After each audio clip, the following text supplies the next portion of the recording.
tanggal 15 Agustus 1945, Kaisar Hirohito memerintahkan perhentian permusuhan terhadap sekutu. Setelah sebelumnya, yaitu pada tanggal 14 Agustus 1945, sekutu menjatuhkan bom atom di kota Hiroshima dan Nagasaki. Berita tentang gencatan senjata yang dilakukan oleh Jepang ini disiarkan di radio Jepang dari Tokyo. Ternyata siaran tersebut tertangkap di Indonesia dan Sultan Syahrir mendengarnya.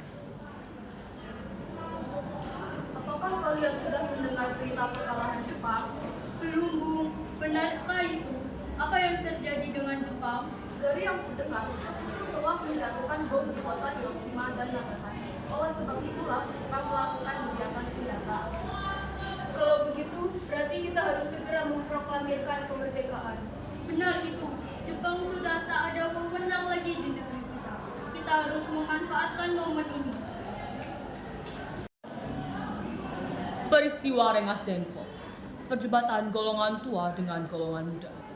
Setelah mendengar berita kekalahan Jepang, Hairul Saleh segera merencanakan pertemuan dengan anggota golongan muda lainnya untuk membicarakan masalah proklamasi kemerdekaan. Pertemuan ini dilangsungkan di Jalan Pegangsaan Timur nomor 17 Jakarta pukul 20.00 waktu Indonesia Barat. Teman-teman sekalian, sudahkah kalian dengar berita tentang kekalahan Jepang? Belum, kawan. Dari mana kau tahu? Barusan saya dan Sukarni berkumpul dengan Syahrir. Kita mendengar siaran radio Jepang yang mengumumkan berita tentang gencatan senjata itu. Berarti negeri kita sekarang dalam kondisi vakum. Benar demikian. Saya mengumpulkan kalian semua di sini untuk membicarakan masalah itu. Kita harus memanfaatkan situasi ini untuk memproklamirkan kemerdekaan. Tepat sekali. Kalau begitu, kita harus membagi tugas. Rikana dan Hairul, kalian harus pergi ke kediaman Soekarno untuk menyampaikan kabar ini. Saya dan Bung Darwis akan memerintahkan anggota pemuda lainnya untuk merebut kekuasaan dari Jepang. Kediaman Soekarno, Jalan Pegangsaan Timur nomor 56, Jakarta pukul 22.00 waktu Indonesia Barat. Terjadi perdebatan serius antara golongan pemuda dengan golongan Soekarno. Kita harus memproklamirkan kemerdekaan sekarang, Bu. Ini batang leherku. Seretlah aku pojok itu sekarang dan potong leherku malam ini juga. Kamu tidak perlu menunggu hingga esok hari. Tapi ini saat yang tepat, Bu. Jepang sudah kalah oleh sekutu dan tak ada kuasa lagi di negara ini. Mengapa harus menunggu? Rakyat sudah banyak menderita akibat penjajahan ini. Jepang adalah masa yang silam. Belum lagi kita harus menghadapi Belanda yang hendak kembali berkuasa di negeri ini.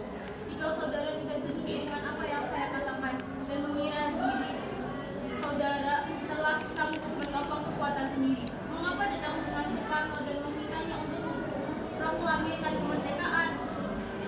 Apakah kita harus menunggu janji Jepang untuk kemerdekaan bangsa ini? Kita bisa, Bu. Kita harus bangkit dan memproklamirkan kemerdekaan sendiri. Mengapa harus menunggu janji manis itu?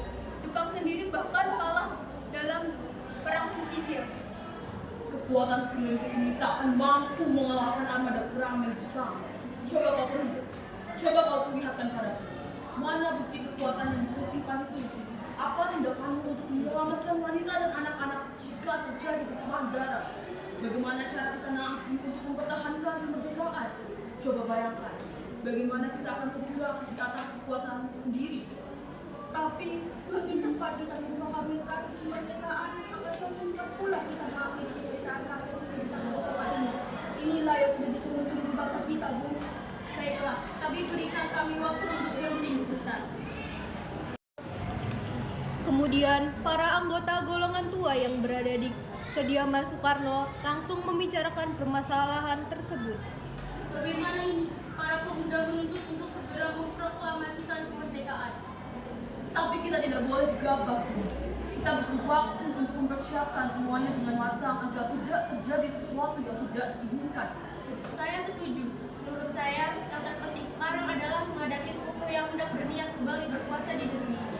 Selain itu, masalah kemerdekaan sebaiknya dibicarakan lagi dalam sidang PPKI tanggal 18 Agustus mendatang. Lalu, bagaimana dengan pendapat golongan muda? Apa kita abaikan saja? Lagi pula mereka masih muda, pemikiran mereka terlalu pendek. Kita harus melihat ke depan, mempersiapkan dengan matang. Kalau tidak, bagaimana nanti jika semuanya berantakan? Baiklah, Bung. Berarti kita semua sudah sepakat.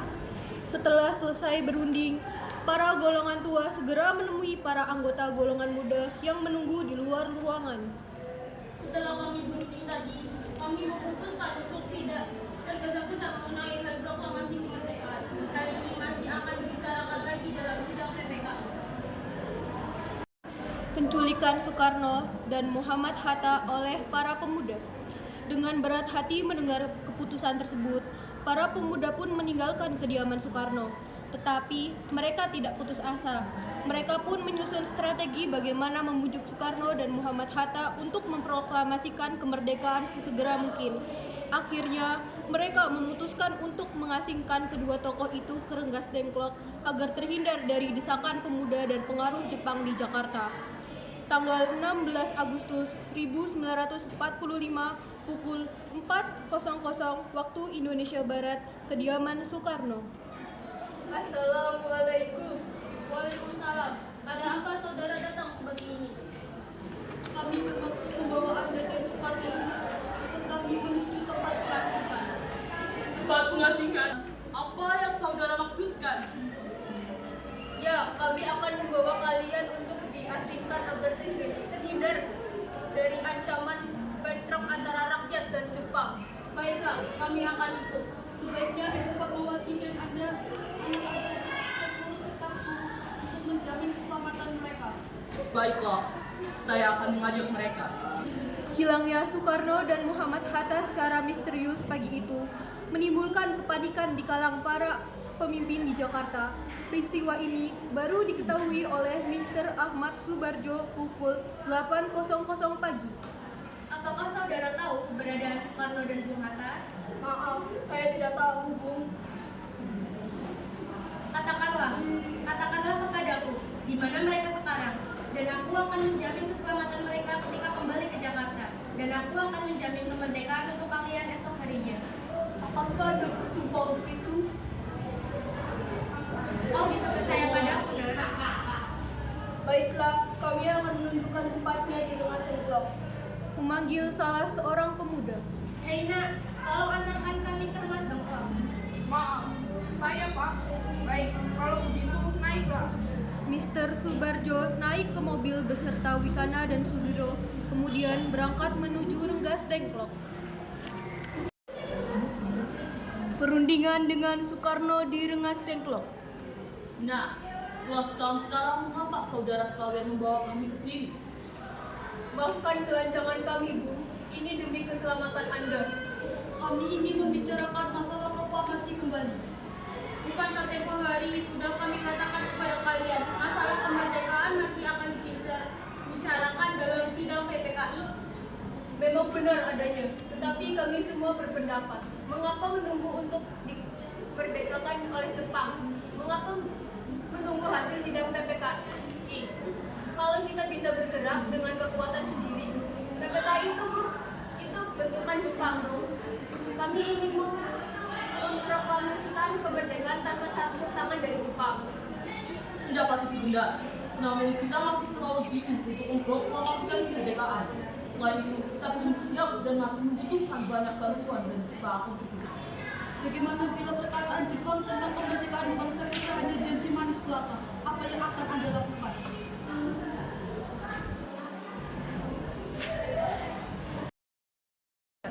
Apakah akan selamanya menunggu janji itu, Bu? Kita harus memproklamasikan kemerdekaan sekarang juga. Demi rakyat yang sudah bertahun-tahun terbelenggu oleh penjajahan di tanah air mereka sendiri. Mereka berhak bebas dan sekaranglah saatnya.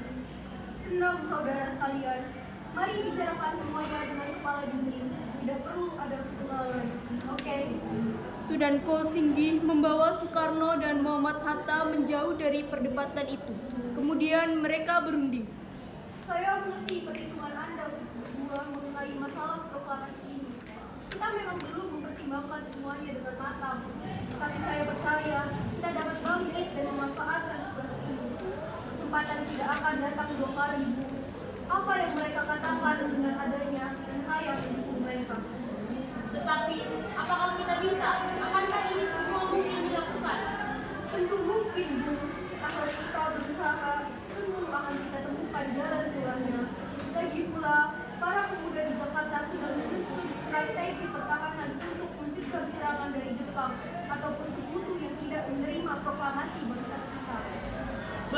saya setuju. Kita akan memproklamasikan kemerdekaan tanpa ada campur tangan Jepang. Pada pukul 17.30 waktu Indonesia Barat, rombongan dari Jakarta tiba di Rengas Dengklok untuk menjemput Soekarno dan Muhammad Hatta. Syukurlah kalian semua baik-baik saja. Jadi, bagaimana keputusannya? Kami setuju kemerdekaan akan dilaksanakan tanpa campur tangan Jepang. Lalu, kapan kita akan melaksanakannya? Menurut saya, bagaimana jika besok? Pasukan pemuda di Jakarta sudah bersiap. Jika mungkin, ya, kita akan melaksanakannya esok pagi. Selesailah perundingan di Rengas Dengklok, semua anggota golongan tua maupun muda kembali ke Jakarta untuk membahas lanjut rencana proklamasi kemerdekaan tanggal 17 Agustus 1945. Rumah Laksamana Maida, tanggal 16 Agustus 1945 pukul 23.00 waktu Indonesia Barat. Rombongan tiba di Jakarta. Bagaimana kita membicarakan naskah proklamasi untuk mendeklarasikan kemerdekaan kita? Kita butuh tempat untuk membahasnya, Bu. Tapi hari sudah malam dan pihak Jepang tak mungkin mengizinkan kita melakukan kegiatan sekarang. Apalagi mereka tahu bahwa kita hendak membicarakan rencana proklamasi. Saya punya ide. Kita akan meminjam rumah perwira Jepang, Laksamana Maeda. Rombongan kemudian berangkat ke rumah Laksamana Maida di Jalan Imam Bonjol nomor 1. Selamat malam, ada apa, Bu? Maaf kami mengganggu Anda malam-malam begini. Kami perlu tempat untuk membicarakan rencana kemerdekaan yang akan dilangsungkan esok hari. Kenapa itu? Kalau begitu, masuklah. Saya turut gembira mendengar kabar ini. Silakan gunakan ruangan yang kalian butuhkan. Saya akan pergi istirahat dulu. Terima kasih, Pak Perwira. Perumusan teks proklamasi dilakukan di Rumah Maida. 3 eksponen pemuda yaitu Sukarni, Sudiro, dan BM Dia menyaksikan Soekarno, Muhammad Hatta, dan Mr. Ahmad Subarjo membahas perumusan naskah proklamasi. Acara perumusan naskah proklamasi berjalan lancar. Tidak ditemukan kesulitan untuk menemukan rumusan yang tepat. Sebagai hasil pembicaraan mereka bertiga, diperolehlah rumusan yang ditulis tangan oleh Soekarno. Pada tanggal 17 Agustus 1945, pukul 04.00 waktu Indonesia Barat, dibacakanlah rumusan naskah proklamasi untuk yang pertama kalinya di depan para hadirin yang berada di Rumah Maida, yang langsung disetujui. Namun, kemudian timbullah persoalan tentang siapa saja yang akan menandatangani naskah proklamasi. Menurut saya, sebaiknya naskah ini jangan ditandatangani oleh anggota PPK. Memang kenapa? Lantas siapa yang akan menandatanganinya? PPKI kan lembaga bentukan Jepang. Kita sudah sepakat tadi untuk melaksanakan proklamasi tanpa campur tangan Jepang. Oh benar, Nak. Bagaimana ini, Bu? Adakah dari kalian yang punya pendapat untuk menyelesaikan masalah ini? Bagaimana jika naskah ini ditandatangani oleh hadirin yang datang saat ini, seperti Amerika ketika menandatangani teks deklarasi? Jangan, kita tidak boleh meniru. Kita harus berbeda dari bangsa lain. Lalu bagaimana, Bung Karno? Karena ini semua berkat jasa-jasa Indonesia dan atas nama bangsa Indonesia. Saya setuju dan saya punya usul. Yang menandatangani teks cukup 2 orang saja, yaitu Anda dan Bung Hatta sebagai wakil dari bangsa Indonesia. Bagaimana? Usul yang bagus. Bagaimana hadirin? Kami setuju. Setelah semuanya setuju, Soekarno memerintahkan Sayuti Melik untuk mengetik teks proklamasi. Tolong kau ketik teks proklamasi ini. Jagalah teks ini baik-baik. Baik, Bu. Dengan segera mengetik teks tersebut, Sayuti Melik pun mengetik teks tersebut. Semua persiapan proklamasi rampung pada pukul 04.30 waktu Indonesia Barat. Lalu, semua hadirin pun pulang ke rumah masing-masing dengan perasaan gembira. Kemudian, para pemuda mengirimkan kurir-kurir untuk menyampaikan bahwa saat proklamasi telah tiba. Mereka juga mengatur pelaksanaan penyiaran berita proklamasi kemerdekaan, menyebarkan beberapa pamflet kepada penjuru Jakarta dan sekitarnya. Pengeras suara diusahakan adanya. Semua dilakukan agar rakyat dapat turut menyaksikan momen paling berharga untuk bangsa Indonesia. Pada saat yang sama, Soekarno dan Ibu Fatmawati sampai di kediaman mereka dan berbincang sejenak. Alhamdulillah, akhirnya semua berjalan dengan lancar. Terima kasih Ibu telah menemani saya di saat-saat yang cukup menguras pikiran ini. Ya, terima kasih Gusti Allah yang telah memberikan jalan pada bangsa kita untuk memproklamasikan kemerdekaan. Oh iya Pak, apakah kalian sudah merencanakan bagaimana proklamasi besok akan berlangsung? Sudah, kita akan melaksanakan upacara bendera yang nanti akan diiringi lagu Indonesia Raya karya Bung Supratman. Bukankah kita belum punya bendera? Lantas bagaimana? Ya ampun, Bapak sampai lupa Bu. Kalau begitu bagaimana jika Ibu saja yang menjahitkan bendera? Tapi Ibu tidak punya kain, Pak. Kain yang ada hanya kain merah dan putih. Apa tidak apa-apa? Tentu saja, buatlah bendera yang sederhana. Yang penting kita sudah berusaha untuk menyediakannya. Baiklah Pak, dan Ibu punya ide. Kita namakan saja bendera yang sang saka merah putih. Bagaimana? Ide yang bagus. Ya, bendera pusaka, sang saka, dan warnanya merah putih menjadi sang saka merah putih. Brilliant. Ya sudah, sebaiknya Bapak bersiap sana menyusun pidato yang nanti akan Bapak baca. Proklamasi Kemerdekaan. Hari Jumat pada tanggal 17 Agustus 1945 pukul 10.00 waktu Indonesia Barat di Jalan Pegasahan Timur nomor 56 dilangsungkan proklamasi kemerdekaan Indonesia sesaat sebelum upacara dimulai. Dimurti, tolong Anda kibarkan bendera merah putih ini sebagai tanda awal kejayaan bangsa ini. Siap, Bung. Saya akan menyuruh anak didik saya.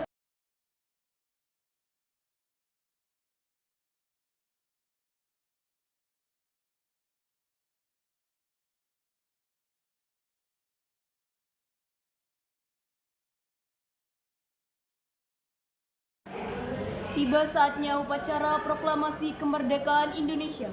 Tokoh-tokoh pejuang Indonesia telah hadir di lokasi, di antaranya yaitu Mr. A.A. Maramis, HDS Cokro Aminoto, Otto Iskandarnata, Ki Hajar Dewantara, M. Tabrani, dan lain-lain. Suasana menjadi sangat hening. Soekarno dan Hatta dipersilakan maju beberapa langkah dari tempat semulanya. Soekarno mendekati mikrofon. Dengan suaranya yang lantang dan mantap, Soekarno pun membacakan pidato pendahuluan sebelum beliau membacakan teks proklamasi. Saudara-saudara sekalian, saya telah meminta saudara hadir di sini untuk menyaksikan peristiwa maha penting dalam sejarah bangsa kita. Berpuluh-puluh tahun kita bangsa Indonesia telah berjuang untuk merdeka. Bahkan telah beratus-ratus tahun lamanya, gelombang aksi kita tidak putus dalam berjuang untuk memerdekakan negeri ini. Kita jatuh bangun menyusun kekuatan untuk menggapai cita-cita Indonesia, yaitu bebas dari penjajahan bangsa lain. Semalam, kami para pemuka-pemuka rakyat Indonesia dari berbagai penjuru bergabung untuk memusyawarahkan, dan permusyawaratan itu seia sekata berkata, inilah saatnya bagi kita untuk mengobarkan api revolusi kemerdekaan Indonesia. Saudara sekalian, dengan ini kami menyatakan kebulatan tekad, dengarkanlah proklamasi kami. Proklamasi, kami bangsa Indonesia dengan ini menyatakan kemerdekaan bangsa Indonesia. Hal-hal yang mengenai pemindahan kekuasaan dan lain-lain diselenggarakan dengan cara seksama dan dalam tempo yang sesingkat-singkatnya. Jakarta, 17 Agustus 1945, atas nama bangsa Indonesia, Soekarno, Hatta.